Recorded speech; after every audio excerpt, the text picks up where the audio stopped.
ಶ್ರೀ ಗಣಪತಿ ಶಾರದಾ ಗುರುಭ್ಯೋ ನಮಃ.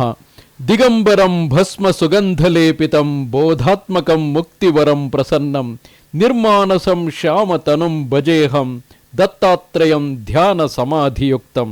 ಶ್ರೋತೃಗಳಿಗೆ ಶ್ರೀ ದತ್ತ ಭಾಗವತದ ಮೊದಲ ಭಾಗದ ಆದಿಕಾಂಡದ ಶ್ರೀ ದತ್ತ ಮಹಾತ್ಮೆಯಲ್ಲಿ ದತ್ತಾತ್ರೇಯನ ಷೋಡಶ ಯೋಗಲೀಲಾ ಅವತಾರಗಳು ಯೋಗಿರಾಜ, ಅತ್ರಿವರದ ಶ್ರೀ ದತ್ತಾತ್ರೇಯ, ಕಾಲಾಗ್ನಿ ಶಮನ, ಯೋಗಿ ಜನವಲ್ಲಭ, ಲೀಲಾ ವಿಶ್ವಾಂಬರ, ಸಿದ್ಧರಾಜ, ಜ್ಞಾನಸಾಗರ, ವಿಶ್ವಂಬರ ಅವಧೂತ, ಮಾಯಾ ಮುಕ್ತಾವಧೂತ, ಮಾಯಾ ಯುಕ್ತಾವಧೂತ, ಆದಿಗುರು ಶ್ರೀಗುರು ದತ್ತಾತ್ರೇಯ ಶಿವರೂಪ, ದೇವದೇವೇಶ್ವರ, ದಿಗಂಬರ, ಕಮಲಲೋಚನ ಅಥವಾ ಕೃಷ್ಣ ಶ್ಯಾಮ ಕಮಲಲೋಚನ ಎಂಬ ಯೋಗ 16 ಅವತಾರಗಳ 21ನೆಯ ಅಧ್ಯಾಯಕ್ಕೆ ಸ್ವಾಗತ.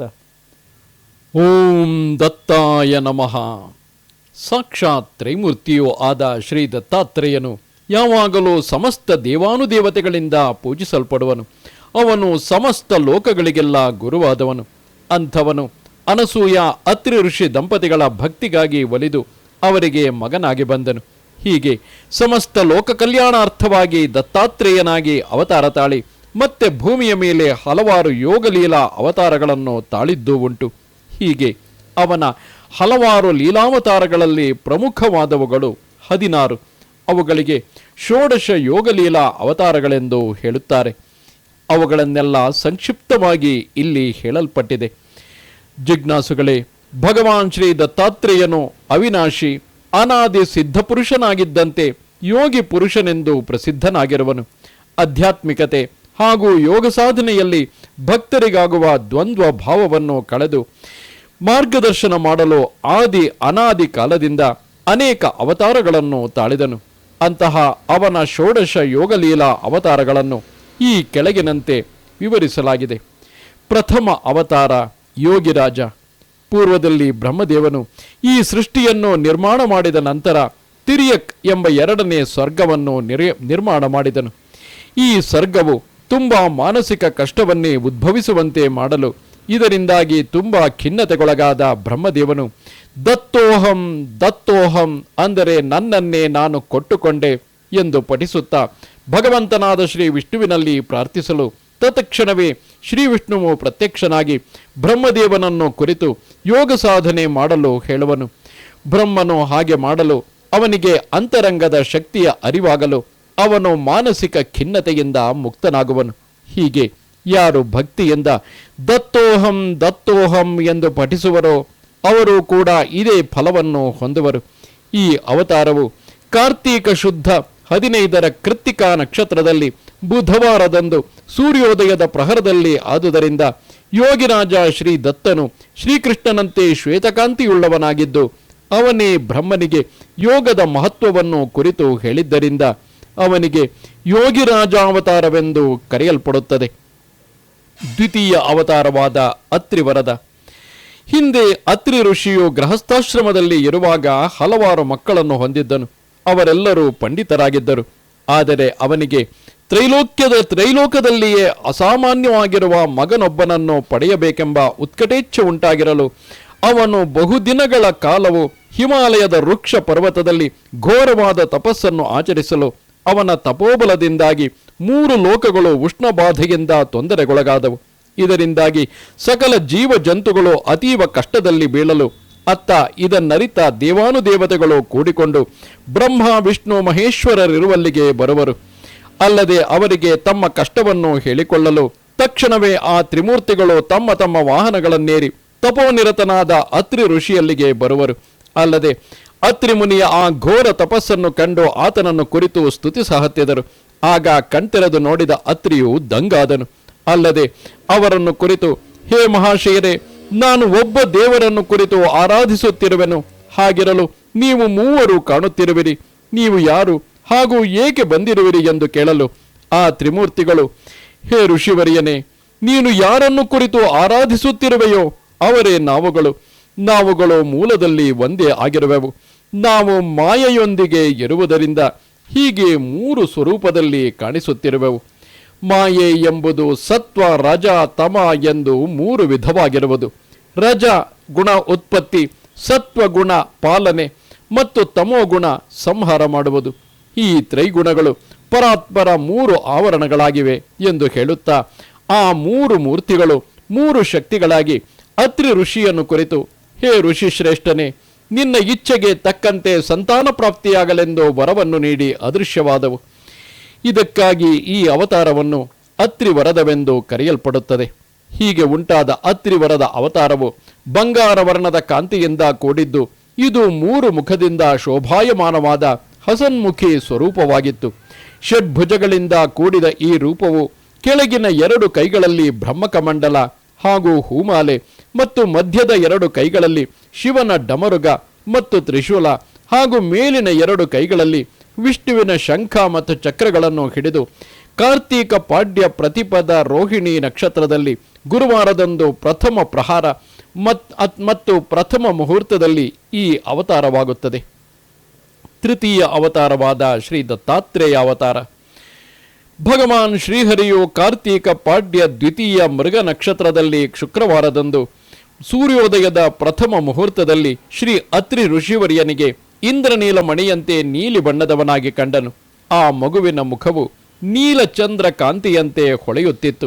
ಚತುರ್ಭುಜಧಾರಿಯಾದ ಆ ಸ್ವರೂಪವು ತನ್ನ 4 ಕೈಗಳಲ್ಲಿ ಶಂಖ, ಚಕ್ರ, ಗದೆ ಮತ್ತು ಪದ್ಮಗಳನ್ನು ಹಿಡಿದಿದ್ದು, ಮೈಯೆಲ್ಲ ವಿಭೂತಿ ಬಳಿದಿದ್ದು, ತಲೆಯ ಜಡೆಯನ್ನು ವಿಶಿಷ್ಟ ರೀತಿಯಲ್ಲಿ ಇದ್ದುದನ್ನು ಕಂಡಿತು. ಅಲ್ಲದೆ ಆ ಮೂರ್ತಿಯಿಂದ ದತ್ತೋಹಂ ದತ್ತೋಹಂ ಮಂತ್ರಘೋಷವು ಕೇಳಿಬರುತ್ತಿತ್ತು. ಆ ದಿವ್ಯ ಸ್ವರೂಪವನ್ನು ಕಂಡ ಅತ್ರಿ ಋಷಿಯು, ನೀನು ನಮ್ಮಿಂದ ಜನ್ಮ ತಾಳುವವರೆಗೂ ನಾವು ತೃಪ್ತಿ ಹೊಂದಲಾರೆವೋ ಎಂದು ನುಡಿದನು. ಆ ವಾಕ್ಯವನ್ನು ಕೇಳಿದ್ದೇ ತಡ ಆ ಮೂರ್ತಿಯು ಮಗುವಾಗಿ ಹೊಳೆಯುವ ತೇಜದಿಂದ ಅತ್ರಿ ಋಷಿಯ ಹೃದಯದಲ್ಲಿ ಲೀನವಾಯಿತು. ಅನಂತರದಲ್ಲಿ ಅದು ಅನಸೂಯ ಗರ್ಭದಿಂದ ಜನ್ಮ ತಾಳುವುದು. ಮುಂದೆ ಆ ತ್ರೈಮೂರ್ತಿಯೇ ಹಿಮಾಲಯ ಪ್ರಾಂತ್ಯದಲ್ಲಿ ಅನಸೂಯ ಗರ್ಭದಿಂದ ದತ್ತಾತ್ರೇಯನಾಗಿ ಜನಿಸುವನು. ಹೀಗೆ ಅವನ ಜನ್ಮಸ್ಥಳವು ಇಂದು ನೇಪಾಳದ ಭಕ್ತಪುರ. ಈ ಊರಿಗೆ ಭಟಗಾಂವ್ ಎಂದು ಕೂಡ ಕರೆಯಲಾಗುತ್ತದೆ. ಈ ಭಕ್ತಪುರ ಎಂಬ ಹೆಸರಿನ ದತ್ತಕ್ಷೇತ್ರವಾಗಿ ಬೆಳಗುತ್ತಿದೆ. ಚತುರ್ಥ ಅವತಾರ ಕಾಲಾಗ್ನಿ ಶಮನ. ವೃಕ್ಷ ಪರ್ವತದಲ್ಲಿ ತಪೋನಿರತನಾಗಿದ್ದರಿಂದ ಅತ್ರಿ ಋಷಿಯ ಶರೀರವು ಅಗ್ನಿಯಿಂದ ತುಂಬ ಬಿಸಿಯಾಗುತ್ತದೆ. ಆ ವೇಳೆಯಲ್ಲಿ ಭಗವಾನ್ ಶ್ರೀಹರಿಯು ಅತ್ರಿ ಋಷಿಯ ತಪೋತಾಪವನ್ನು ಶಾಂತಗೊಳಿಸಲು ದತ್ತಾತ್ರೇಯನು ಕಾಲಾಗ್ನಿಶಮನನೆಂಬ ಅವತಾರವನ್ನು ತಾಳಿದನು. ಆಗ ಅತ್ರಿ ಋಷಿಯು ತಾನು ಅಗ್ನಿತಾಪದಿಂದ ಮುಕ್ತನಾದ ಕೂಡಲೇ ಕಣ್ತೆರೆದು ಅನಸೂಯೆಯನ್ನು ಕಂಡನು. ಆವಾಗ ಆತನ ಕಣ್ಣಿನ ತೇಜೋಕಾಂತಿಯು ಅವಳ ಶರೀರದಲ್ಲಿ ಪ್ರವೇಶವಾಯಿತು. ಅಂದು ಮಾರ್ಗಶೀರ್ಷ ಶುದ್ಧ 7ನೇ ದಿವಸವಾಗಿತ್ತು. ಅದು 9 ತಿಂಗಳುಗಳ ಕಾಲವು ಕೇವಲ 9 ದಿನಗಳಲ್ಲಿ ಪೂರ್ಣವಾಗಿ ಆ ದೈವಿ ಶಕ್ತಿಯು ಕಾರ್ತೀಕ 15ನೇ ಶುಭ ದಿನದಂದು ಅನಸೂಯಾಳಿಗೆ ಆ ರೂಪವು ಮಗುವಿನ ಸ್ವರೂಪದಲ್ಲಿ ಕಾಣಿಸಿಕೊಂಡಿತು. ಆಗ ಆಶ್ಚರ್ಯಚಕಿತಳಾದ ಅನಸೂಯ ಮಾತೆಯು ಕೈಮುಗಿದು ಆ ದೈವೀ ಶಕ್ತಿಯನ್ನು ಕುರಿತು, ನೀನು ಎಲ್ಲಿಯವರೆಗೆ ನನ್ನ ಗರ್ಭದಿಂದ ಮಾನವ ಜೀವಿಯಂತೆ ಜನ್ಮ ತಾಳಲಾರೆಯೋ ಅಲ್ಲಿಯವರೆಗೂ ನನಗೆ ಸಂತೋಷವಾಗಲಾರದು ಎಂದು ನುಡಿದಳು. ನಂತರ ಶ್ರೀಹರಿಯು ಮಾನವನಂತೆ ಜನ್ಮಿಸಿ ಅವಳ ಪಕ್ಕದಲ್ಲೇ ಮಲಗಿಕೊಂಡ. ಆ ವೇಳೆ ಮೃಗನಕ್ಷತ್ರ ತಿಥಿಯಿದ್ದು ಚಂದ್ರಮನ ಉದಯವಾಗುತ್ತಿತ್ತು. ದೂರ್ವಾಸ ಮತ್ತು ಚಂದ್ರರು ಕೂಡ ಇದೇ ವೇಳೆಯಲ್ಲಿ ಹುಟ್ಟಿದರು. ಪಂಚಮ ಅವತಾರ ಯೋಗಿ ಜನ ವಲ್ಲಭ. ಶ್ರೀ ಗುರು ದತ್ತಾತ್ರೇಯನು ಅತ್ರಿ ಋಷಿಯ ಆಶ್ರಮದಲ್ಲಿ ಕಾಣಿಸಿಕೊಂಡಾಗ ಇಂದ್ರನು ದೇವತೆ, ಋಷಿ, ಮುನಿ, ಗಂಧರ್ವ, ಚಾರಣ, ಯೋಗಿ ಮತ್ತು ಸಾಧು ಜನರೊಂದಿಗೆ ಕೂಡಿಕೊಂಡು ಶ್ರೀ ಗುರುವಿನ ಬಾಲರೂಪವನ್ನು ಕಾಣುವ ಕುತೂಹಲದಿಂದ ಋಷಿಯ ಕುಟೀರಕ್ಕೆ ಆಗಮಿಸುವನು. ಆ ಕ್ಷಣದಲ್ಲಿ ಬಾಲ ಸ್ವರೂಪದಲ್ಲಿರುವ ಶ್ರೀ ಗುರು ದತ್ತಾತ್ರೇಯನು ಇವರೊಂದಿಗೆ ಯೋಗದ ಕುರಿತು ಚರ್ಚಿಸತೊಡಗಿದನು. ನಾನು ಶರೀರವಲ್ಲ, ಕಾಲನೂ ಅಲ್ಲ, ನಾನು ಹುಟ್ಟು ಸಾವಿಲ್ಲದವನು, ಅಲ್ಲದೆ ನಾನು ಅನೇಕ ಅವತಾರಗಳನ್ನು ತಾಳಿ ಭಕ್ತ ಜನರ ಉದ್ಧಾರ ಮಾಡುವೆನು. ನನ್ನ ಈ ಅವತಾರಗಳೆಲ್ಲ ತೋರಿಕೆಗೆ ಮಾತ್ರವೇ ಆಗಿದ್ದು ನನ್ನ ಶಾಶ್ವತ ಸ್ವರೂಪಕ್ಕೆ ಯಾವುದೇ ಧಕ್ಕೆಯುಂಟಾಗದು. ಈ ನನ್ನ ಸ್ವರೂಪವು ಯೋಗ ಮಾರ್ಗ ಹಾಗೂ ಯೋಗ ಸಾಧನೆಯಲ್ಲಿ ಬರುವ ಅಡೆತಡೆಗಳನ್ನು ದೂರಗೊಳಿಸಲು ಆದುದರಿಂದ ಇದನ್ನು ಯೋಗಿ ಜನ ವಲ್ಲಭನೆಂದು ಕರೆಯಲಾಗುವುದೆಂದು ಅರುಹಿದನು. ಷಷ್ಠಮ ಅವತಾರ ಲೀಲಾ ವಿಶ್ವಾಂಬರ. ಹಿಂದೊಮ್ಮೆ ಲೋಕದಲ್ಲಿ ಘೋರ ಬರಗಾಲವು ಕಾಣಿಸಿಕೊಂಡಿದ್ದರಿಂದ ಪಶು ಪಕ್ಷಿಗಳಿಗೆ ನೀರು ದೊರೆಯದೆ ಜೀವಿಗಳು ಕೇವಲ ಅಸ್ಥಿ ಪಂಜರವಾಗಿ ದುಃಖಿಸ ಹತ್ತಿದವು. ಅತ್ತ ಲೋಕದಲ್ಲಿ ಮಳೆಯಾಗದೆ ಅನ್ನ ನೀರಿನ ಹಾಹಾಕಾರವೇಳಲು ಜನಗಳು ಜೀವನ ನಿರ್ವಹಣೆಯಿಂದಾಗಿ ತತ್ತರಿಸುತ್ತಿದ್ದರು. ಇನ್ನು ಸಾಧು ಸಂತರ ಸ್ಥಿತಿಯಂತೂ ಹೇಳತೀರದಾಗಿತ್ತು. ಘೋರ ಬರಗಾಲದಿಂದಾಗಿ ಅವರ ದಿನನಿತ್ಯದ ವಿಧಿವಿಧಾನಗಳು ಕಟ್ಟಾಗತೊಡಗಿದವು. ಹಾಗಾಗಿ ಋಷಿಶ್ರೇಷ್ಠರೆಲ್ಲರೂ ಒಂದು ದಿನ ಕೂಡಿಕೊಂಡು ಅತ್ರಿ ಋಷಿ ಆಶ್ರಮಕ್ಕೆ ಬಂದು ಶ್ರೀ ಗುರು ದತ್ತಾತ್ರೇಯನಲ್ಲಿ ಶರಣಾಗತರಾಗಲು, ಆಗ ಅನಸೂಯಾದೇವಿಯ ತೊಡೆಯ ಮೇಲೆ ಮಲಗಿದ್ದ ದತ್ತಾತ್ರೇಯನಿಗೆ ಇವರೆಲ್ಲರ ಪ್ರಾರ್ಥನೆ ಕೇಳಿಸಲು ಅನಸೂಯಾನಂದನನು ತನ್ನ ಎಡಗೈ ತೋರುಬೆರಳನ್ನು ಮೇಲಕ್ಕೆ ಎತ್ತಿ ಲೀಲಾ ವಿಶ್ವಾಂಬರನಾಗಿ ಕಾಣಿಸಿಕೊಂಡು ಎಲ್ಲರಿಗೂ ಸಾಕಾಗುವಷ್ಟು ಅನ್ನ, ವಸ್ತ್ರ, ಮಳೆ, ಬೆಳೆಯನ್ನು ಕಲ್ಪಿಸಿಕೊಟ್ಟನು. ಮುಂದೊಂದು ದಿನ ಲೀಲಾ ವಿಶ್ವಾಂಬರನಾದ ಶ್ರೀ ಗುರು ದತ್ತಾತ್ರೇಯನು ಭಕ್ತರ ಕುರಿತು, ಈ ಜೀವನವು ಘನಘೋರ ಅರಣ್ಯದಂತೆ ಹಾಗೂ ಅಹಂಕಾರವು ದೊಡ್ಡ ಪರ್ವತದಂತೆ ಇದ್ದು ದೊಡ್ಡ ಮರ ಬಳ್ಳಿಗಳಿಂದ ಮತ್ತು ಸಸ್ಯಗಳಿಂದ ಆವರಿಸಿರುವುದು. ಕಾಮವು ಕೋಪಗೊಂಡ ಸಿಂಹದಂತೆ, ಕ್ರೋಧವು ಕೆರಳಿದ ಹಾವಿನಂತೆ ಹಾಗೂ ವಾಸನೆಯು ಅಬ್ಬರದ ಅಲೆಯಂತೆ ಇದ್ದು ಅದಾರಿಗೂ ಸಂಸಾರ ರೂಪಿ ನೀರಿನಲ್ಲಿ ತೇಲಲು ಬಿಡದು. ಒಂದು ವೇಳೆ ಹಾಗೆ ಮುನ್ನುಗ್ಗಿದರೆ ಅದು ಅಂಥವರನ್ನು ಮುಳುಗಿಸಿ ಬಿಡುವುದು. ಹೀಗೆ ಬೋಧಿಸುತ್ತಿದ್ದಂತೆಯೇ ಲೀಲಾ ವಿಶ್ವಾಂಬರನು ತನ್ನ ವಿಷಯವನ್ನು ಬದಲಾಯಿಸಿ ಅಂಥ ಘೋರವಾದ ಅರಣ್ಯವನ್ನು ಎಲ್ಲಿರುವುದೆಂದು ಹೇಳುತ್ತಾ, ಇದು ಸೃಷ್ಟಿ ಆದಾಗಿನಿಂದಲೂ ಮುಳುಗಿಸುವ ಅದರ ರೂಢಿಯು ಜಾರಿಯಲ್ಲಿದೆ. ಅಲ್ಲದೆ ಈ ಪದ್ಧತಿಯು ಅಜ್ಞಾನದಿಂದ ಮುಂದುವರೆದುಕೊಂಡು ನಡೆದಿದೆ. ಇದರ ಕುರಿತು ದುಃಖಿಸುವುದನ್ನು ಬಿಟ್ಟಾಗ ಅದು ತಂತಾನೇ ಮಾಯವಾಗುವುದು. ಯಾರು ನನ್ನ ಸ್ಮರಣೆಯನ್ನು ಮಾಡುವರೋ ಅವರು ಸಂಸಾರ ತಾಪತ್ರಯಗಳಿಂದ ಪಾರಾಗುವರು. ಈ ಎಲ್ಲ ಭೌತಿಕ ವಿಶ್ವವು ವಿನಾಶ ಹೊಂದುವುದು ಮತ್ತು ಆತ್ಮ ಒಂದೇ ಶಾಶ್ವತವಾಗಿರುವುದು. ಅಲ್ಲದೆ ಆತ್ಮವು ಎಲ್ಲಿರುವುದೆಂಬ ಭಕ್ತರ ಪ್ರಶ್ನೆಗೆ ಶ್ರೀ ದತ್ತನು, ನಾನೇ ಆ ಆತ್ಮವು, ನನ್ನಲ್ಲಿ ಒಳ್ಳೆ ಕರ್ಮದಿಂದ ಹಾಗೂ ಶ್ರದ್ಧಾಯುಕ್ತ ಭಕ್ತಿಯಿಂದ ಮನವನ್ನು ಅರ್ಪಿಸಲು ಅದು ಅರಿವಿಗೆ ಬರುವುದೆಂದನು. ಸಪ್ತಮ ಅವತಾರ ಸಿದ್ಧರಾಜ ಶ್ರೀ ಗುರುದತ್ತನು ವಿಶ್ವಂಬರ ಎಂಬ ಹೆಸರಿನಿಂದ ಭದ್ರಿವನದಲ್ಲಿ ಪ್ರತ್ಯಕ್ಷನಾಗಲು ಅಲ್ಲಿ ಹಲವಾರು ಸಿದ್ಧರು ವಿವಿಧ ರೀತಿಯ ತಪಶ್ಚರ್ಯದಲ್ಲಿ ನಿರತರಾಗಿದ್ದರು. ಕೆಲವೊಬ್ಬರು ಸಿದ್ಧಿಗಳನ್ನು ಪಡೆದಿದ್ದರು, ಮತ್ತೆ ಅವರಲ್ಲಿ ಕೆಲವರು ಆನಂದವನ್ನು ಪಡೆದಿದ್ದರು. ಕೆಲವರು ದೇವರಲ್ಲಿ ನಂಬಿಕೆಯುಳ್ಳವರಾಗಿದ್ದರೆ ಮತ್ತೆ ಕೆಲವರು ನಂಬಿಕೆ ರಹಿತರಾಗಿದ್ದರು. ಹೀಗಿರಲು ವಿಶ್ವಂಬರನು ಆ ಸಿದ್ಧರ ಗುಂಪಿನೊಳಗೆ ಸೇರಿ ಮೂಲೆಯೊಂದರಲ್ಲಿ ಕುಳಿತಿರಲು ಅವನ ಕಾಂತಿಯುಕ್ತ ಮುಖವನ್ನು ಆಲಿಸಿದ ಆ ಸಿದ್ಧರಲ್ಲೊಬ್ಬನು ಆತನನ್ನು ಕುರಿತು ನೀನಾರೆಂದು ಕೇಳುವನು. ಶ್ರೀ ದತ್ತನು ಹೇಳುವನು, ನನ್ನ ಅರಿಯಲಾಗದೆಂದನು. ಸಿದ್ಧನು, ನಿನ್ನ ವಾಸಸ್ಥಾನ ಯಾವುದೆಂದನು. ಶ್ರೀ ದತ್ತನು, ನನಗೆ ವಾಸಸ್ಥಾನವೇ ಇಲ್ಲವೆಂದನು. ಸಿದ್ಧನು, ಹಾಗಾದರೆ ನಿನ್ನ ಗುರು ಯಾರೆಂದನು. ಶ್ರೀ ದತ್ತನು, ನನಗಾರು ಗುರುಗಳೇ ಇಲ್ಲವೆಂದನು. ಸಿದ್ಧನು, ಹಾಗಾದರೆ ನಿನ್ನ ಯೋಗವು ಯಾವುದು, ಅಲ್ಲದೆ ನಿನ್ನ ಸಾಧನಾ ಪದ್ಧತಿ ಯಾವುದೆಂದು ಕೇಳಿದನು. ಶ್ರೀ ದತ್ತನು, ನನ್ನದು ವಿಚಿತ್ರ ಯೋಗ ಮತ್ತು ನನಗಾವ ವಿಶಿಷ್ಟ ಸಾಧನಾ ಪದ್ಧತಿಗಳು ಇಲ್ಲವೆಂದನು. ಸಿದ್ಧನು, ಹಾಗಾದರೆ ನಿನ್ನ ಮುದ್ರಾ ಯಾವುದು ಎಂದನು. ಶ್ರೀ ದತ್ತನು, ನನ್ನದು ದಯೆಯುಳ್ಳ ನಿರಂಜನ ಮುದ್ರವೆಂದನು. ಸಿದ್ಧನು, ಈ ಮುದ್ರೆಯಲ್ಲಿ ನೀನೇನು ಕಾಣುವೆ ಎಂದನು. ಆಗ ದತ್ತನು, ಶ್ರೀ ದತ್ತನು, ಧ್ಯಾನದ ಹಿಂದೆ ಏನಿದೆ ಎಂದು ಕಾಣುವೆನೋ, ಅಲ್ಲದೆ ನನ್ನದು 3 ರೀತಿಯ ಧ್ಯಾನ ಪದ್ಧತಿಯಾಗಿದೆ.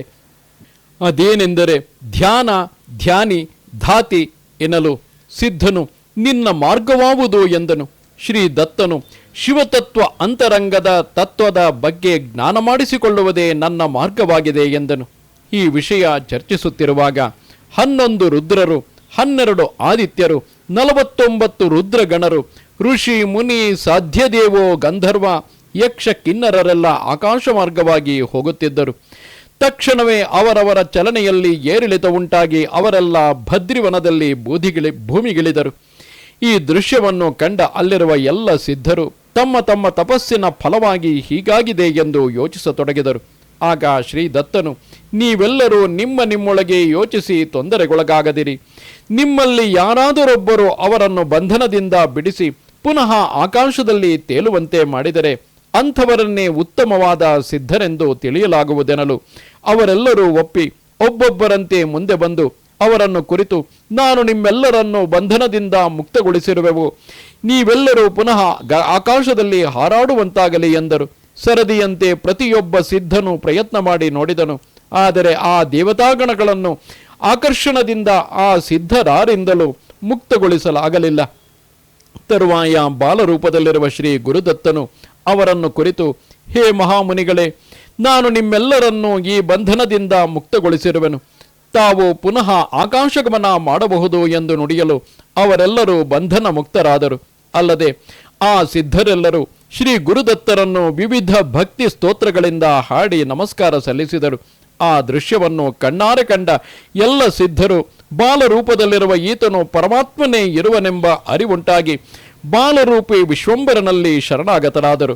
ಆಗ ಬಾಲರೂಪಿ ಶ್ರೀ ದತ್ತನು ಸಿದ್ಧರನ್ನು ಕುರಿತು, ನಾನೇ ಸಿದ್ಧರಾಜನು, ನಾನೇ ಯೋಗಿರಾಜನು, ಹರಿಹರ ಸ್ವರೂಪಿಯಾದ ನಾನು ಜೀವಿಗಳ ದುಃಖವನ್ನು ಶಮನ ಮಾಡಲು ಕಾಲಾಗ್ನಿ ಶಮನನೇ ಇರುವೆನು. ಎಲ್ಲೆಲ್ಲಿ ಆತ್ಮದ ಕುರಿತು ವಿಚಾರಿಸುವರೋ ಅವರು ನನ್ನನ್ನೇ ಹೊಂದುವರು. ಯಾರೊಬ್ಬರು ಮಂತ್ರದಿಂದ ದೇವರನ್ನು ಸ್ಮರಿಸುವರೋ ಅವರು ನನ್ನನ್ನೇ ಸ್ಮರಿಸುತ್ತಿರುವರು. ನಾನೇ ಮಂತ್ರರಾಜನಾಗಿರುವೆನು, ನಾನೇ ಅವಿನಾಶಿ ಪರಮಾತ್ಮನಾಗಿರುವೆನು. ಆ ಎಲ್ಲ ವಿಶ್ವವು ನನ್ನ ಅಧೀನದಲ್ಲಿರುವುದು. ಆದರೂ ನಾನು ಮಂತ್ರಗಳ ಅಧೀನನಾಗಿರುವೆನು. ಆದ್ದರಿಂದಲೇ ನಿಯಮಾನುಸಾರವಾಗಿ ಮಾಡಲಾದ ಮಂತ್ರ ಪಠಣ ಹಾಗೂ ಅಧ್ಯಯನಗಳು ಸಾಧಕನಿಗೆ ಸಿದ್ಧಿಯನ್ನು ಕೊಡುವಂತಹವುಗಳಾಗಿವೆ. ಹೀಗೆ ಹೇಳಿದ ಶ್ರೀ ದತ್ತನು ಮತ್ತೆ ಅವರಿಗೆ ಕೆಲವು ಮಂತ್ರಗಳನ್ನು ಹೇಳಿ ಅವರ ಪಠಣ ಪದ್ಧತಿಯನ್ನು ತಿಳಿಸಿದನು. ಅದೇ ಸಿದ್ಧರಾಜಗಂ ಎಂದು ಕರೆಸಿಕೊಳ್ಳುವುದು. ಮುಂದೆ ಸಹಸ್ರಾರು ಸಂವತ್ಸರಗಳ ನಂತರ ಶ್ರೀ ದತ್ತನು ಮತ್ತೆ ತನ್ನ ಪರಮ ಭಕ್ತನಾದ ಮಹಾರಾಷ್ಟ್ರದ ಅಂಬೆ ಜೋಗದ ದಾಸೋಹ ಪಂಥನಿಗೆ ಹೇಳಲು ಅವನು ಅದನ್ನು ಲಿಪಿಬದ್ಧವಾಗಿ ಮಾಡಿ ಸಿದ್ಧರಾಜಗಂ ಎನ್ನುವ ಹೆಸರಿನಲ್ಲಿ ಪ್ರಸಾರ ಮಾಡುವನು. ಈ ಅವತಾರವು ಮಾಘ ಶುದ್ಧ 15ರಿಂದ ಮಘ ನಕ್ಷತ್ರದಲ್ಲಿ ಬೆಳಗಿನ ಜಾವದಲ್ಲಿ ಆಗುವುದು. ಅಷ್ಟಮ ಅವತಾರ ಜ್ಞಾನಸಾಗರ. ಮುಂದೊಂದು ದಿನ ಭಗವಾನ್ ಶ್ರೀ ದತ್ತಾತ್ರೇಯನು ಆ ಸಿದ್ಧಯೋಗಿಗಳು ಯೋಗಸಿದ್ಧಿಯನ್ನು ಹೊಂದಿರುವರೋ ಇಲ್ಲವೋ, ಅವರು ಸ್ಥಿರವಾಗಿದ್ದು ಅಸ್ಥಿರವಾದ ಕಾಮ ಕ್ರೋಧ ಲೋಭ ಮುಂತಾದ ಷಡ್ವೈರಿ ಗುಣಗಳನ್ನು ಜಯಿಸಿರುವರೋ ಇಲ್ಲವೋ ಎಂದು ಪರೀಕ್ಷಿಸುವುದಕ್ಕಾಗಿ ಶ್ರೀಗುರುವು ಫಾಲ್ಗುಣ ಶುದ್ಧ ದಶಮಿಯಂದು ಪುನರ್ವಸು ನಕ್ಷತ್ರದಲ್ಲಿ ರವಿವಾರದಂದು ಸೂರ್ಯೋದಯದೊಂದಿಗೆ ಜ್ಞಾನಸಾಗರನೆಂಬ ಕುಮಾರನ ರೂಪದಲ್ಲಿ ಕಾಣಿಸಿಕೊಂಡನು. ನಿರಂತರವಾಗಿ ಗಾಳಿಯಲ್ಲಿ ತೇಲಾಡುತ್ತಿದ್ದ ಈತನನ್ನು ಸಿದ್ಧರೆಲ್ಲರೂ ಸೇರಿ ಭೂಮಿಗಿಳಿಸುವ ಪ್ರಯತ್ನದಲ್ಲಿ ವಿಫಲರಾದರು. ಆತನು ಭಗವಂತನೇ ಆಗಿರಬೇಕೆಂದು ಸ್ತೋತ್ರಗಳಿಂದ ಹಾಡಿ ನಮಸ್ಕಾರ ಮಾಡತೊಡಗಿದರು. ಆವಾಗ ಶ್ರೀದತ್ತನು ಕಾಮದಿಂದ ಕ್ರೋಧ, ಕ್ರೋಧದಿಂದ ಮೋಹ ಹಾಗೂ ಮೋಹದಿಂದ ಬುದ್ಧಿಯ ಭ್ರಮಣೆಯೋ ಆಗುವುದು. ಇದರಿಂದ ತುಚ್ಛ ಬೇಡಿಕೆಗಳ ಭಾವ ಮೂಡುವುದು. ಯಾರು ಇಂತಹ ತುಚ್ಛ ಕಾಮನೆಗಳಿಗಾಗಿ ಸಿದ್ಧಿಗಳ ಹಿಂದೆ ಬೀಳುವರೋ ಅವರು ನನ್ನನ್ನು ಹೊಂದಲಾರರು. ಆದ್ದರಿಂದ ಅವರು ಶಾಶ್ವತವಾದ ಶಾಂತಿಯನ್ನು ಹೊಂದಲಾರರು. ಅಲ್ಲದೆ ನೀವೆಲ್ಲರೂ ನನ್ನನ್ನೇ ಪೂಜಿಸಿ ಮಂತ್ರಗಳ ಪಠಣವನ್ನು ಮಾಡುತ್ತಲಿರಿ. ಅದರಿಂದಾಗಿ ಅಂತರಂಗದ ತತ್ವ ತಿಳಿದು ನಿಮ್ಮಲ್ಲಿ ಪೂರ್ತಿ ಶರಣಾಗತಿಯ ಭಾವ ಉಂಟಾಗುವುದು. ಇದರ ಹೊರತು ಬುದ್ಧಿ ಹಾಗೂ ಉಪಾಯಗಳಿಂದ ನನ್ನನ್ನು ಹೊಂದಲಾರಿರಿ. ಷಡ್ವೈರಿ ಗುಣಗಳನ್ನು ಬಿಟ್ಟು ನನ್ನನ್ನೇ ಆರಾಧಿಸಿದಾಗ ಮಾತ್ರ ಮುಕ್ತಿ ಎಂಬ ಫಲವನ್ನೇ ಪಡೆಯುವಿರಿ ಎಂದು ಹೇಳಿದನು. ಅನಂತರ ಶ್ರೀ ದತ್ತನು ತೋರಿಸಿಕೊಟ್ಟ ಮಾರ್ಗದಲ್ಲೇ ಆ ಸಿದ್ಧರೆಲ್ಲರೂ ಸಾಧನೆಗೈದು ಶಾಂತಿಯನ್ನು ಹೊಂದುವವರಾಗುವರು. ಈ ಅವತಾರವು ಭದ್ರಿವನದಲ್ಲಾಗುವುದು. ಆವಾಗಿನಿಂದಲೂ ಉತ್ತಮ ಸಿದ್ಧರೆಲ್ಲರೂ ಅಲ್ಲೇ ವಾಸವಾಗಿರುವರು. ನವಾವತಾರ ವಿಶ್ವಂಬರ ಅವಧೂತ. ಸಿದ್ಧರೆಲ್ಲರೂ ಆಧ್ಯಾತ್ಮಿಕವಾಗಿ ಎಷ್ಟರ ಮಟ್ಟಿಗೆ ಉನ್ನತಿ ಹೊಂದಿರುವರೆಂದು ಪರೀಕ್ಷಿಸಲು ಶ್ರೀ ದತ್ತಾತ್ರೇಯನು ಕೊಳೆಯಾದ ಬಟ್ಟೆಗಳನ್ನು ಧಾರಣೆ ಮಾಡಿಕೊಂಡು ಮ್ಲೇಚ್ಛನೊಬ್ಬನ ರೂಪದಲ್ಲಿ ಚೈತ್ರ ಶುದ್ಧ ಪೂರ್ಣಿಮೆಯ ಮಂಗಳವಾರದಂದು ಚಿತ್ರಾ ನಕ್ಷತ್ರದಲ್ಲಿ ದಿನದ 2ನೆಯ ಪ್ರಹರದ ವೇಳೆ ಸಿದ್ಧರಿರುವಲ್ಲಿ ಪ್ರತ್ಯಕ್ಷನಾಗುವನು. ಆತನ ದೇಹವು ದಷ್ಟಪುಷ್ಟವಾಗಿದ್ದು ಕೊರಳಲ್ಲಿ ಕಪ್ಪು ಬಣ್ಣದ ದಾರವನ್ನು ಕಟ್ಟಿದನು. ಕೈಯಲ್ಲಿ ಅಂಕುಡೊಂಕಾದ ಕಟ್ಟಿಗೆಯೊಂದನ್ನು ಹಿಡಿದಿದ್ದನು. ಕಪ್ಪು ಬಣ್ಣದ ನಾಯಿಯೊಂದು ಆತನನ್ನೇ ಹಿಂಬಾಲಿಸುತ್ತಿತ್ತು. ಹೀಗೆಯೇ ಅತ್ತಿಂದಿತ್ತ ಓಡಾಡುತ್ತಿದ್ದಾಗ ಕೆಲ ಸಿದ್ಧರನ್ನು ಕಂಡನು. ಅವರಲ್ಲಿ ಕೆಲವರು ಧ್ಯಾನ ನಿರತರಾಗಿದ್ದರು, ಕೆಲವೊಬ್ಬರು ತಮಾಷೆಯಲ್ಲಿ ಕಾಲ ಕಳೆಯುತ್ತಿದ್ದರು, ಇನ್ನುಳಿದವರು ಅದು ಯಾವುದೋ ಕಷ್ಟದಲ್ಲಿರುವಂತೆ ಕಂಡುಬಂದರು. ಹೀಗಿರಲು ಅಲ್ಲಿ ಎದುರಿಗೆ ತಿರುಗುತ್ತಿದ್ದ ಈ ವಿಚಿತ್ರ ರೂಪದ ಮ್ಲೇಚ್ಛನನ್ನು ಕಂಡ ಆ ಸಿದ್ಧರು ಆತನನ್ನು ಏನೇನೋ ಕೇಳಬೇಕು ಎನ್ನುವಷ್ಟರಲ್ಲೇ ಆತನು ಅವರ ಸಂದೇಹಗಳಿಗೆ ಸೂಕ್ತವಾದ ಉತ್ತರಗಳನ್ನು ಕೊಡಲು ಅವರೆಲ್ಲರೂ ಈತನು ದತ್ತಾತ್ರೇಯನೇ ಇರುವನೆಂದು ತಿಳಿದು ಶರಣಾಗತರಾಗಿ ಅನೇಕ ಸ್ತೋತ್ರಗಳಿಂದ ಹಾಡಿದರು. ಇದರಿಂದಾಗಿ ಅವರೆಲ್ಲರೂ ತಮ್ಮ ತಮ್ಮ ಸಂಶಯವನ್ನು ಅಳಿದು ಹಾಕಲು ಅವರಿಗೆ ಪೂರ್ಣವಾದ ಮನಃಶಾಂತಿಯು ಲಭಿಸುವುದು. ಇದೇ ಸಂದರ್ಭದಲ್ಲಿ ಅತ್ತ ದಲಾದನ ಮುನಿಗೆ, ಅಂದರೆ ಪರ್ಣದ ಋಷಿ, ಶ್ರೀ ದತ್ತಾತ್ರೇಯನು ವಜ್ರಕವಚವನ್ನು ಬೋಧನೆ ಮಾಡಿದನು. ಆ ವಜ್ರಕವಚವು ಹೀಗಿರುವುದು: ದಿಗಂಬರಂ ಭಸ್ಮ ಸುಗಂಧಲೇಪನಂ ಚಕ್ರತ್ರಿಶೂಲಡಮರುಂ ಗದಾಯುಧಂ ಪದ್ಮಾಸನಂ ಯೋಗಿ ಮುನೀಂದ್ರ ವಂದಿತಂ ದತ್ತೇತಿ ನಾಮ ಸ್ಮರಣೇನ ನಿತ್ಯಂ. ಕವಚ ಸ್ತೋತ್ರವು ಹೀಗಿರುವುದು: ಕವಚ ಸ್ತೋತ್ರಂ. ಓಂ ದತ್ತಾತ್ರೇಯ ಶಿರಃ ಪಾತು ಸಹಸ್ರಾಬ್ಜೇಶ ಸಂಸ್ಥಿತಃ ಭಾಲಪಾತ್ವಾನಸೂಯೇಯ ಚಂದ್ರಮಂಡಲ ಮಧ್ಯಗಃ ಕೂರ್ಚಂ ಮನೋಮಯಃ ಪಾತು ಹಂಕ್ಷಂ ದ್ವಿದಲ ಪದ್ಮಭೂ ಜ್ಯೋತಿರೂಪೋಕ್ಷಿಣೀ ಪಾತು ಪಾತು ಶಬ್ದಾತ್ಮಕ ಶ್ರುತಿ ನಾಸಿಕಾಂ ಪಾತು ಗಂಧಾತ್ಮಾ ಮುಖಂ ಪಾತು ರಸಾತ್ಮಕಃ ಜಿಹ್ವಾಂ ವೇದಾತ್ಮಕಃ ಪಾತು ದಂತೋಷ್ಠೌ ಪಾತು ಧಾರ್ಮಿಕಃ ಕಪೋಲಾವತ್ರಿಭೂ ಪಾತು ಪಾತ್ವತೆ ಪಾತ್ವಶೇಷಂ ಮಮಾತ್ಮವಿತ್ ಸ್ವರಾತ್ಮಾ ಷೋಡಶಾರಾಬ್ಜಸ್ಥಿತಃ ಸ್ವಾತ್ಮಾವತಾಲ್ಗಲಂ ಸ್ಕಂದೌ ಚಂದ್ರಾನುಜಃ ಪಾತು ಭುಜೌ ಪಾತು ಕೃತಾಧಿಭೂಃ ಜತೃಣೀ ಶತ್ರುಜಿತ್ ಪಾತು ಪಾತು ವಕ್ಷಸ್ಥಲಂ ಹರಿಃ ಕಾದಿಠಾಂತ ದ್ವಾದಶಾರ ಪದ್ಮಗೋ ಮುರುದಾತ್ಮಕಃ ಯೋಗೀಶ್ವರೇಶ್ವರಃ ಪಾತು ಹೃದಯಂ ಹೃದಯಸ್ಥಿತಃ ಪಾರ್ಶ್ವೇ ಹರಿಃ ಪಾರ್ಶ್ವವರ್ತಿ ಪಾತು ಪಾರ್ಶ್ವಸ್ಥಿತಸ್ಮೃತಃ ಹಠಯೋಗಾದಿಯೋಗಜ್ಞಃ ಕುಕ್ಷಿ ಪಾತು ಕೃಪಾನಿಧಿಃ ಢಕಾರಾಧಿಪಕಾರಾಂತ ದಶಾರ ಸರಸೀರುಹೇ ನಾಭಿಸ್ತಲೆ ವರ್ತಮಾನೋ ನಾಭಿಂ ವಹ್ನ್ಯಾತ್ಮಕೋವತ್ ವನ್ಹಿ ತತ್ವಮಯೋ ಯೋಗಿ ರಕ್ಷತಾನ್ಮಣಿಪೂರಕಂ ಕಟಿಕಟಿಸ್ಥ ಬ್ರಹ್ಮಾಂಡ ವಾಸುದೇವಾತ್ಮಕೋವತ್ ಬಕಾರಾದಿಲಕಾರಾಂತ ಷಟ್ಪತ್ರಾಂಬುಜಬೋಧಕಃ ಜಲತತ್ವಮಯೋ ಯೋಗಿ ಸ್ವಾಧಿಷ್ಠಾನಾಂ ಜಲತತ್ವಮಯೋ ಯೋಗಿ ಸ್ಯಾಧಿಷ್ಠಾನಾಂ ಮಾಮವತ್ ಸಿದ್ಧಾಶನ ಸಮಾಸೇನ ಊರು ಸಿದ್ಧೇಶ್ವರೋವತ್ ವಾದಿಸಾಂತ ಚುಷ್ಟತ್ರ ಸರೋರುಹ ನಿಬೋಧಕಃ ಮೂಲಾಧಾರಂ ಮಹೀರೂಪೋ ರಕ್ಷತಾದ್ವೀರ್ಯ ನಿಗ್ರಹೀ ಪೃಷ್ಟಂಚ ಸರ್ವತಃ ಪಾತು ಜಾನುನ್ಯಸ್ತಕರಾನ್ಭುಜಃ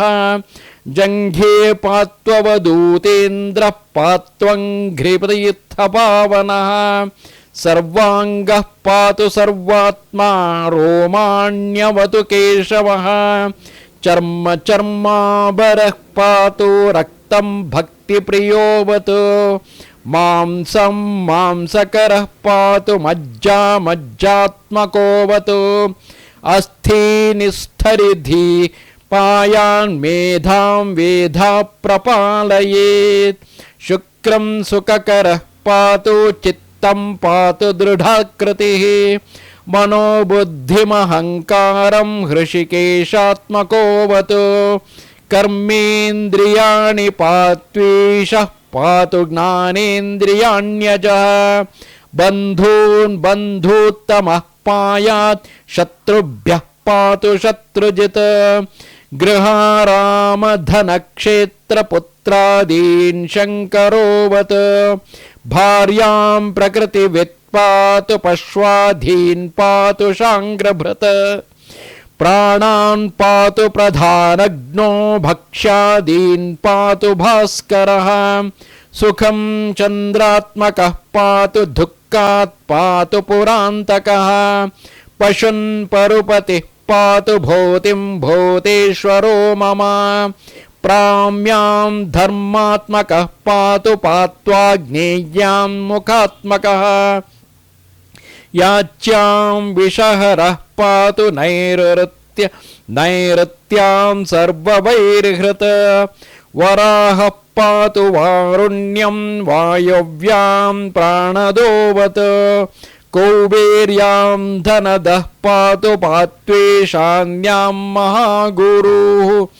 ಊರ್ಧ್ವಂ ಪಾತು ಮಹಾಸಿದ್ಧಃ ಪಾತ್ವಧಸ್ತ್ವಾಜ್ಜಟಾಧರಃ ರಕ್ಷಾಹೀನಂತು ಯತ್ಸ್ಥಾನಂ ರಕ್ಷತ್ವಾದಿಮುನೀಶ್ವರಃ.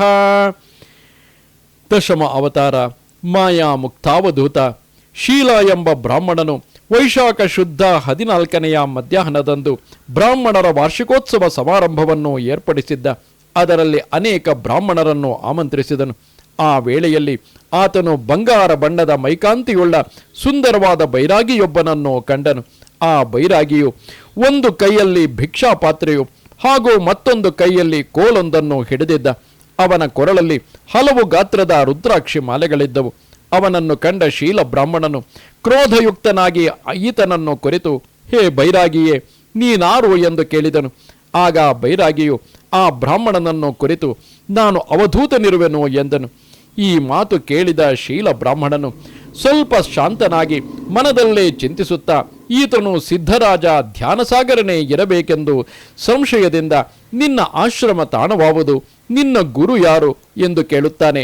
ಅದಕ್ಕೆ ಕೂಡಲೇ ಆ ಬೈರಾಗಿಯು, ನನಗಾವುದು ಆಶ್ರಯವಿಲ್ಲ ಹಾಗೂ ನನಗಾರು ಗುರುಗಳಿಲ್ಲ, ನನಗಾವ ಆಶ್ರಯವೂ ಇಲ್ಲ, ಆಶ್ರಮವೂ ಇಲ್ಲ ಹಾಗೂ ನನಗಾರು ಗುರುಗಳಿಲ್ಲ, ಅಲ್ಲದೆ ನಾನೇ 3 ಲೋಕದ ಗುರುವಾಗಿರುವೆನು ಎಂದು ನುಡಿದನು. ಈ ಮಾತುಗಳನ್ನು ಆಲಿಸಿದ ಆ ಶೀಲ ಬ್ರಾಹ್ಮಣನು ಅವನನ್ನು ಸದ್ಗುರುವೆಂದು ಬಗೆದು ಭಕ್ತಿ ಭಾವದಿಂದ ಪೂಜಿಸಿ ಸತ್ಕಾರ ಮಾಡಿ ಮೃಷ್ಟಾನ್ನ ಭೋಜನ ಮಾಡಿಸಿದನು. ಇದನ್ನು ಕಂಡ ಉಳಿದ ಬ್ರಾಹ್ಮಣರು ಶೀಲ ಬ್ರಾಹ್ಮಣನನ್ನು ಕುರಿತು, ಎಲೋ, ನೀನು ಧರ್ಮಭ್ರಷ್ಟನಂತೆ ವರ್ತಿಸುತ್ತಿರುವೆ ಎಂದು ಗದರಿಸಿದರು. ಕೂಡಲೇ ಆ ಬೈರಾಗಿಯು ಅವರನ್ನು ಕುರಿತು, ಬ್ರಹ್ಮ ಎಂದರೇನು ಎಂದು ಕೇಳಲು ಅಲ್ಲಿ ನೆರೆದ ಬ್ರಾಹ್ಮಣರಲ್ಲೊಬ್ಬನು, ಓಂ ಎಂಬುದು ಪರಬ್ರಹ್ಮ, ಇದು ಎಲ್ಲ ವೇದಗಳ ಸಾರವಾಗಿದೆ. ನೀನು ಅಧಾರ್ಮಿಕನು, ನಾಸ್ತಿಕವಾದಿಯೂ ಆಗಿರುವುದರಿಂದ ಇವುಗಳನ್ನು ಕೇಳುವ ಅಧಿಕಾರವು ನಿನಗಿಲ್ಲವೆಂದು ಹೀಯಾಳಿಸಿದನು. ಆವಾಗ ಮತ್ತೆ ಆ ಬೈರಾಗಿಯು, ನಾನು ಮಾಯಾ ಮುಕ್ತನು, ನನ್ನನ್ನು ಯಾವುದೇ ಪದ್ಧತಿ ಹಾಗೂ ಆಚರಣೆಗಳಿಂದ ಕಟ್ಟಿಹಾಕಲಾಗದು. ವೇದ ಮತ್ತು ಅವುಗಳ ಸ್ಥಿತಿಯೂ ಕೂಡ ತ್ರಿರೂಪವಾಗಿರುವುದು. ಈ ಜಗತ್ತು 3 ಕಾಲಗಳಿಂದ ಕೂಡಿರುವುದು. ಹೀಗಿರಲು ಇವು ಈ ಕಪ್ಪು ನಾಯಿಯ ವೇಷದಲ್ಲಿ ನನ್ನನ್ನೇ ಹಿಂಬಾಲಿಸುತ್ತಿರುವವು. ಬೇಕಾದರೆ ಅದರಿಂದಲೇ ಹೇಳಿಸುವೆನು, ಕೇಳಿರೆಂದು ಹೇಳುತ್ತಲೇ ಆ ಬ್ರಾಹ್ಮಣರು ಕಕ್ಕಾವಿಕ್ಕಿಯಾಗಿ ಕೈಮುಗಿದು ನಿಂತುಕೊಂಡರು. ಆಗ ಆ ಬೈರಾಗಿಯು ಆ ಕಪ್ಪು ನಾಯಿಯ ಕುರಿತು, ಏ ಭರೋಸಾ, ಈ ಪಂಡಿತರೆಲ್ಲರೂ ನಿನ್ನಿಂದ ವೇದಗಳನ್ನು ಕೇಳಿ ಧನ್ಯರಾಗಬೇಕಂತೆ, ಅವರಿಗೆ ವೇದಗಳನ್ನು ಹೇಳು ಎನ್ನಲು ಆ ನಾಯಿಯು ಅನಾಯಾಸವಾಗಿ ವೇದ ಮಂತ್ರಗಳನ್ನೆಲ್ಲ ಹೇಳತೊಡಗಿತು. ಇದನ್ನು ಕಂಡ ಆ ಬ್ರಾಹ್ಮಣರು ದಿಗ್ಭ್ರಾಂತರಾಗಿ ನೋಡುತ್ತಲೇ ನಿಂತರು. ಆವಾಗ ಶ್ರೀ ಗುರು ದತ್ತಾತ್ರೇಯನು ಶೀಲ ಬ್ರಾಹ್ಮಣನ ಪಿತೃಗಳನ್ನು ಕರೆದು ಆ ಶ್ರಾದ್ದದ ಊಟ ಮಾಡಿಸಿ ಅವರನ್ನು ಮುಕ್ತರನ್ನಾಗಿ ಮಾಡಿದನು. ಉಳಿದ ಬ್ರಾಹ್ಮಣರು ಕೂಡ ಗುರುವಿನಲ್ಲಿ ಶರಣಾಗತರಾಗಲು ಮಾಯಾ ಮುಕ್ತಾವಧೂತನಾದ ದತ್ತಾತ್ರೇಯನು ಎಲ್ಲರನ್ನೂ ಆಶೀರ್ವದಿಸಿ ಅವರೆಲ್ಲರಿಗೂ ಆತ್ಮತತ್ವವನ್ನು ಹೇಳಿ ಅದೃಶ್ಯನಾದನು. ಏಕಾದಶ ಅವತಾರ ಮಾಯಾಯುಕ್ತ ಅವತಾರ. ಈ ಅವತಾರವು ಜ್ಯೇಷ್ಠ ಶುದ್ಧ 13ರ ಶುಕ್ರವಾರ ಸ್ವಾತಿ ನಕ್ಷತ್ರದಲ್ಲಿ ಸೂರ್ಯೋದಯದ ವೇಳೆಗೆ ಆಯಿತು. ಈ ಅವತಾರದಲ್ಲಿ ಶ್ರೀ ಗುರು ದತ್ತಾತ್ರೇಯನು ಧ್ಯಾನ ನಿರತ ಯುವಕನ ರೂಪದಲ್ಲಿದ್ದು ತನ್ನ ಎಡತೊಡೆಯ ಮೇಲೆ ಯುವತಿಯನ್ನು ಕೂಡಿಸಿಕೊಂಡಿರುವನು. ನೋಡಲು ಲಕ್ಷ್ಮೀನಾರಾಯಣನಂತೆ ಕಾಣಿಸಿಕೊಂಡನು. ಇದನ್ನು ಕಂಡ ಕಥಾಕಾರರು ತಮ್ಮ ತಮ್ಮ ಕುಟುಂಬದವರೊಂದಿಗೆ ಕೂಡಿಕೊಂಡು ಈತನಲ್ಲಿಗೆ ಬರುವರು. ಆ ಕ್ಷಣದಲ್ಲಿ ಆತನು ಆಧ್ಯಾತ್ಮಿಕನಂತೆ ಕಾಣಿಸಿಕೊಳ್ಳದೆ ಆ ಯುವತಿಯೊಂದಿಗೆ ನರ್ತನದಲ್ಲಿ ಮಗ್ನನಾಗಿದ್ದನು. ಇದನ್ನು ಕಂಡ ಆ ಜನರು ಆತನು ಮಾಯೆಯೊಂದಿಗೆ ಆಟವಾಡುತ್ತಿರುವನೆಂದು ಯೋಚಿಸತೊಡಗಿದರು. ಕೂಡಲೇ ಯುವಕನ ವೇಷದಲ್ಲಿರುವ ದತ್ತಾತ್ರೇಯನು ಮಾಂಸದ ತುಣುಕೊಂದನ್ನು ಒಂದು ಕೈಯಲ್ಲಿ ಹಿಡಿದುಕೊಂಡು ಮತ್ತೊಂದು ಕೈಯಲ್ಲಿ ಮದ್ಯದ ಪಾತ್ರೆಯನ್ನು ಹಿಡಿದು ಅಧಾರ್ಮಿಕನಂತೆ ವರ್ತಿಸತೊಡಗಿದನು. ಅಲ್ಲದೆ ತಾನು ಎಲ್ಲವನ್ನು ಭೋಗಿಸುವ ಪರಮ ಭೋಗಿಯೂ ಆಗಿದ್ದು ನಿಮ್ಮ ಬೇಡಿಕೆಗಳು ಈಡೇರಿಸುವ ಸಾಮರ್ಥ್ಯವು ನನ್ನಲ್ಲಿ ಇಲ್ಲದವನಾಗಿರುವೆನು ಎನ್ನುವನು. ಇದನ್ನು ಕೇಳಿದ ಕೂಡಲೇ ಕೆಲವರು ಅಲ್ಲಿಂದ ಹೊರಟು ಹೋದರು. ಆಮೇಲೆ ಅಲ್ಲೇ ಉಳಿದ ಕೆಲವರ ಕುರಿತು, ಶ್ರೀ ದತ್ತಾತ್ರೇಯನು ಆಧ್ಯಾತ್ಮಿಕತೆಯನ್ನು ಸಾಧಿಸಬೇಕಾದರೆ ಕ್ಷಮೆ ಮತ್ತು ದಮೆಯೊಂದಿಗೆ ಧ್ಯಾನ ನಿರತನಾಗಬೇಕು. ಆವಾಗ ಮಾತ್ರ ಈ ಸಂಸಾರ ಬಂಧನದಿಂದ ಬಿಡುಗಡೆ ಹೊಂದಲು ಸಾಧ್ಯವೆಂದು ಹೇಳಿ ಅವರಿಗೆ ನೀತಿ ಮಾರ್ಗ ಬೋಧಿಸಿ ಅಲ್ಲಿಂದ ನರ್ಮದೆಯ ದಕ್ಷಿಣ ಭಾಗಕ್ಕಿರುವ ಮಾಹುರ ಗಡಕ್ಕೆ ಹೋಗುವನು. ದ್ವಾದಶ ಅವತಾರ. ಆದಿಗುರು ಮಹಾಪತಿವ್ರತೆಯಾದ ಮದಾಲಸೆಗೆ 4 ಜನ ಮಕ್ಕಳಿದ್ದರು. ಅವರಲ್ಲಿ ಮೊದಲ 3 ಜನರು ಸಂಸಾರದಿಂದ ವಿರಕ್ತರಾಗಿ ನಿವೃತ್ತಿ ಮಾರ್ಗವನ್ನು ಅವಲಂಬಿಸಿ ಅಧ್ಯಾತ್ಮ ಸಾಧನೆಯಲ್ಲಿ ತೊಡಗಿದರು. ಉಳಿದೊಬ್ಬ ಮಗ 4ನೆಯವನಾದ ಅಲರ್ಕನು ಸಾಂಸಾರಿಕನಾಗಿ, ಅಂದರೆ ರಾಜಭೋಗದಿಂದ ರಾಜ್ಯವನ್ನು ಆಳತೊಡಗಿದನು. ಹೀಗೆ ಅವನ ಸ್ಥಿತಿಯನ್ನು ಕಂಡ ಆತನ ವಿರಕ್ತ ಹಿರಿಯ ಸೋದರನಾದ ಸುಬಾಹುವು ಆತನನ್ನು ಕುರಿತು, ಅರೆ ಅಲರ್ಕನೆ, ನನಗೂ ರಾಜ್ಯದಲ್ಲಿ ಪಾಲು ಕೊಡು ಎನ್ನಲು ಅಲರ್ಕನು ನಿರಾಕರಿಸುವನು. ಅದಕ್ಕೆ ಸುಬಾಹುವು ಕಾಶಿರಾಜನೊಂದಿಗೆ ಅವನ ಮೇಲೆ ಯುದ್ಧ ಮಾಡಿ ಅವನನ್ನು ಸೋಲಿಸಿ ಅವನ ರಾಜ್ಯವನ್ನು ಕಬಳಿಸಲು, ಅದರಿಂದಾಗಿ ತೀವ್ರವಾಗಿ ಸಂತಾಪಗೊಂಡ ಅಲರ್ಕನು ವಿರಕ್ತಿ ಭಾವ ಹೊಂದಿದವನಾಗಿ ಕಾಡಿಗೆ ತೆರಳಿ ಏಕಾಂಗಿಯಾಗಿ ಅಲೆಯುತ್ತಿರಲು ಅವನಿಗೆ ಆಷಾಢ ಪೂರ್ಣಿಮೆಯೆಂದು ಶ್ರೀ ಗುರು ದತ್ತಾತ್ರೇಯನ ದರ್ಶನವಾಗುವುದು. ನಂತರ ಅವನಿಂದಾಗಿ ಅಲರ್ಕನಿಗೆ ಅಧ್ಯಾತ್ಮದ ಬೋಧನೆಯಾಗುತ್ತದೆ. ಆಗ ದತ್ತಾತ್ರೇಯನು ಅಲರ್ಕನಿಗೆ ಆದಿಗುರು ಅವತಾರದಲ್ಲಿ ದರ್ಶನ ನೀಡಿದನು. ಮುಂದೆ ಅವನಿಂದ ಬೋಧಿಸಲ್ಪಟ್ಟ ಅಧ್ಯಾತ್ಮ ತತ್ವದಿಂದಾಗಿ ಅಲರ್ಕನು ವಿರಕ್ತಿ ಮಾರ್ಗವನ್ನು ಹೊಂದಿ ಅನಂತರ ರಾಜಧಾನಿಗೆ ಬಂದು ಸುಬಾಹುವಿನ ಕುರಿತು ಇದೆಲ್ಲ ಬೇಡವೆನಲು ಸುಬಾಹುವು ನೈಜತೆಯನ್ನು ಅರುಹಿ ಕಾಡಿಗೆ ತೆರಳುವನು. ಅತ್ತ ಕಾಶಿರಾಜನು ಕಾಶಿಗೆ ಹೋಗಲು ಅಲರ್ಕನು ತನ್ನ ರಾಜ್ಯಪಟ್ಟವನ್ನು ಮಗನಿಗೆ ವಹಿಸಿಕೊಟ್ಟು ತಾನು ತಪಸ್ಸಿಗಾಗಿ ಮತ್ತೆ ಕಾಡಿಗೆ ತೆರಳುವನು. ತ್ರಯೋದಶ ಅವತಾರ ಶ್ರೀ ಗುರುದತ್ತಾತ್ರೇಯ ಅಥವಾ ಶಿವರೂಪ. ಮಾಹೂರಿನಲ್ಲಿ ವೇದಶಾಸ್ತ್ರ ಬಲ್ಲ ಪಿಂಗಲ್ನಾಗನೆಂಬ ಬ್ರಾಹ್ಮಣನಿದ್ದನು. ಅವನು ಶ್ರಾವಣ ಶುದ್ಧ ಅಷ್ಟಮಿಯ ಸೋಮವಾರದಂದು ಯೌವನ ಭರಿತ ಹೊಳೆಯುವ ಮೈಕಾಂತಿಯ ದಿಗಂಬರ ರೂಪದ ಯುವತಿಯೊಬ್ಬಳನ್ನು ಕಪ್ಪು ನೆಲ್ಲಿಕಾಯಿಯ ಗಿಡದಲ್ಲಿ ಕಾಣಲು ಆತನು ಅವಳನ್ನು ಕುರಿತು ನೀನಾರೆಂದು ಕೇಳಿದನು. ಅಲ್ಲದೆ ಮುಂದುವರೆದು, ನೀನು ಧಾರ್ಮಿಕಳಂತೆ ಕಂಡುಬರುವುದಿಲ್ಲ, ಆದರೂ ವೇದ ಮಂತ್ರಗಳನ್ನು ಹೇಳುತ್ತಿರುವೆ, ಹಾಗೂ ನೀನು ಬ್ರಹ್ಮಚಾರಿ, ಅಗ್ನಿಹೋತ್ರಳಂತೆ ವೇಷ ಧರಿಸಿದ ಗೃಹಸ್ಥಳಿರುವೆ, ನಿನ್ನ ವಯಸ್ಸು ನೋಡಿದರೆ ಸನ್ಯಾಸಿನಿ ಆಗುವಂಥದಲ್ಲ. ಹೀಗಿರುವಾಗ ನಿನ್ನ ಆಶ್ರಮವೋ ಅದಾವುದು ಎಂದನು. ಅದಕ್ಕೆ ಆ ಯುವತಿಯು, ಈ ವಿಶ್ವವೆಲ್ಲವೋ ಆತ್ಮರೂಪವೇ ಆಗಿರುವುದು, ನನ್ನದು 5ನೆಯ ಆಶ್ರಮವು, ಯಾರು ಆತ್ಮವನ್ನು ಕಾಣುವರೋ ಅವರೆಲ್ಲರೂ ಇದಕ್ಕೆ ಸೇರುವರು. ಈ ಉತ್ತರವನ್ನು ಕೇಳಿದ್ದೇ ತಡ ಪಿಂಗಲ್ ನಾಗನು ಈತನು ಶ್ರೀ ಗುರುದತ್ತಾತ್ರೇಯನೇ ಆಗಿರುವನೆಂದರಿತು ಆತನ ಶ್ರೀಚರಣಗಳಿಗೆ ವಂದಿಸಿ ದತ್ತಾತ್ರೇಯನಿಂದ ಅಧ್ಯಾತ್ಮದ ಕುರಿತು ತಿಳಿದುಕೊಂಡನು. ಚತುರ್ದಶ ಅವತಾರವಾದ ದೇವದೇವೇಶ್ವರ. ಶ್ರೀ ದತ್ತಾತ್ರೇಯನು ನರ್ಮದೆಯ ದಕ್ಷಿಣ ತಟದ ಮಾಹೂರಗಡದ ಕಾಡಿನಲ್ಲಿ ವಾಸವಾಗಿದ್ದು ಅಲ್ಲಿನ ಪವಿತ್ರ ತೀರ್ಥಕ್ಷೇತ್ರಗಳಲ್ಲಿ ಸ್ನಾನ ಮಾಡಿ ಋಷಿ ಮುನಿಗಳಿಗೆ ದರ್ಶನ ಕೊಡುತ್ತಿದ್ದನು. ಆ ತಾಣವು ಕಪ್ಪು ನೆಲ್ಲಿಕಾಯಿಯ ವೃಕ್ಷಗಳಿಂದ ತುಂಬಿ ತುಳುಕುತ್ತಿತ್ತು. ಹೀಗಿರುವಾಗ ಅದಕ್ಕೆ ಕೃಷ್ಣ ಮಲಾರೆ ತೀರ್ಥ ಎಂಬ ಹೆಸರು ಬಂದಿತು. ಶ್ರೀ ಬ್ರಹ್ಮದೇವ ಹಾಗೂ ಶತಾನಂದ ಗೌತಮ ಋಷಿಯ ಮಗ ಇವರೆಲ್ಲರೂ ಶ್ರೀ ಗುರುವಿನ ದರ್ಶನಕ್ಕಾಗಿ ಬರುವರು. ಆಗ ಅವರಿಗೆ ಶ್ರೀ ದತ್ತಾತ್ರೇಯನು ದೇವದೇವೇಶ್ವರನಾಗಿ ದರ್ಶನ ನೀಡುವನು. ಈ ಅವತಾರವು ಭಾದ್ರಪದ ಶುದ್ಧ ಚತುರ್ದಶಿ ಶುಕ್ರವಾರದಂದು ಶತಾಕರ್ತ ನಕ್ಷತ್ರದಲ್ಲಿ ದಿನದ ಪ್ರಥಮ ಪ್ರಹರದಲ್ಲಿ ಆಗುವುದು. ಪಂಚದಶ ಅವತಾರವಾದ ದಿಗಂಬರ ಅವಧೂತ ಅವತಾರ. ಈ ಅವತಾರವು ಅಶ್ವಿನಿ ಶುದ್ಧ ಪೂರ್ಣಿಮೆಯ ಬುಧವಾರದಂದು ಅಶ್ವಿನಿ ನಕ್ಷತ್ರದಲ್ಲಿ ಸೂರ್ಯೋದಯದ ವೇಳೆಯಲ್ಲಾಗುವುದು. ಆಗ ಶ್ರೀ ಗುರು ದತ್ತಾತ್ರೇಯನು ದಿಗಂಬರ ಅಂದರೆ ಅವಧೂತ ರೂಪದಲ್ಲಿ ಸೋಮವಂಶದ ರಾಜನಾದ ಯದು, ಪ್ರಹ್ಲಾದ ಮತ್ತು ಕಯಾಧುವಿನ ಮಗನಿಗೆ ಯೋಗ ಮಾರ್ಗದ ಬೋಧೆ ಮಾಡುವನು. ಕಾವೇರಿ ತೀರದ ಅಂದರೆ ಇಂದಿನ ಮೈಸೂರು ಪ್ರಾಂತ್ಯದ ಕಾಡು ಪ್ರದೇಶದಲ್ಲಿ ತಿರುಗಾಡುವಾಗ ಯದುರಾಜನು ದಿಗಂಬರ ಅವಧೂತನನ್ನು ನೋಡಿ ವಿಸ್ಮಯಗೊಂಡನು. ಕೂಡಲೇ ಆತನ ಕುರಿತು, ನೀನು ಯುವಕನಾಗಿದ್ದು ದಷ್ಟಪುಷ್ಟನಾಗಿರುವೆ, ಹೀಗಿರುವಾಗ ಯಾವ ಕಾರಣಕ್ಕಾಗಿ ಈ ಕಾಡಿನಲ್ಲಿ ತಿರುಗುತ್ತಿರುವೆ ಎಂದು ಕೇಳಿದನು. ಆವಾಗ ಶ್ರೀ ದತ್ತಾತ್ರೇಯನಾದ ಅವಧೂತನು ಯದುವಿಗೆ ತನ್ನ 24 ಗುರುಗಳ ಕುರಿತು ಅರುಹಿದನು. ಈ ವಿಚಾರವು ಹಿಂದಿನ ಅಧ್ಯಾಯದಲ್ಲಿ ಬಂದಿದೆ. ಷೋಡಶ ಅವತಾರವಾದ ಕಮಲಲೋಚನ ಅಥವಾ ಕೃಷ್ಣ ಶ್ಯಾಮ ಕಮಲಲೋಚನ. ಈ ಅವತಾರವು ಕಾರ್ತೀಕ ಶುದ್ಧ ದ್ವಾದಶಿಯ ಬುಧವಾರದಂದು ರೇವತಿ ನಕ್ಷತ್ರದಲ್ಲಿ ಸೂರ್ಯೋದಯದ ವೇಳೆಯಲ್ಲಾಗುವುದು. ಶ್ರೀ ಗುರು ದತ್ತಾತ್ರೇಯನು ಯೋಗಿರಾಜ, ಅತ್ರಿವರದ ಮುಂತಾದ ಅವತಾರವನ್ನು ತಾಳಿ ಲೋಕದಲ್ಲಿ ಧ್ಯಾನ, ಭಕ್ತಿ, ವೈರಾಗ್ಯ ಹಾಗೂ ಅಷ್ಟಾಂಗ ಯೋಗಗಳ ಕುರಿತು ಭಕ್ತ ಜನಕೋಟಿಗೆ ಮಾರ್ಗದರ್ಶನ ಮಾಡುತ್ತಾನೆ. ಹೀಗಿರಲು ಶ್ರೀ ದತ್ತನು ಯೋಗನಿದ್ರೆಯಲ್ಲಿ ತಲ್ಲೀನನಾಗಿ ಧ್ಯಾನಮಗ್ನನಾಗಿರುವಾಗ ಕೆಲವು ಭಕ್ತರು ಆತನನ್ನು ಕಾಣಲು ಬರುವರು. ಆ ವೇಳೆಯಲ್ಲಿ ಶ್ರೀ ದತ್ತಾತ್ರೇಯನು ಸತ್ ಚಿತ್ ಆನಂದ ಸ್ಥಿತಿಯಲ್ಲಿದ್ದನು.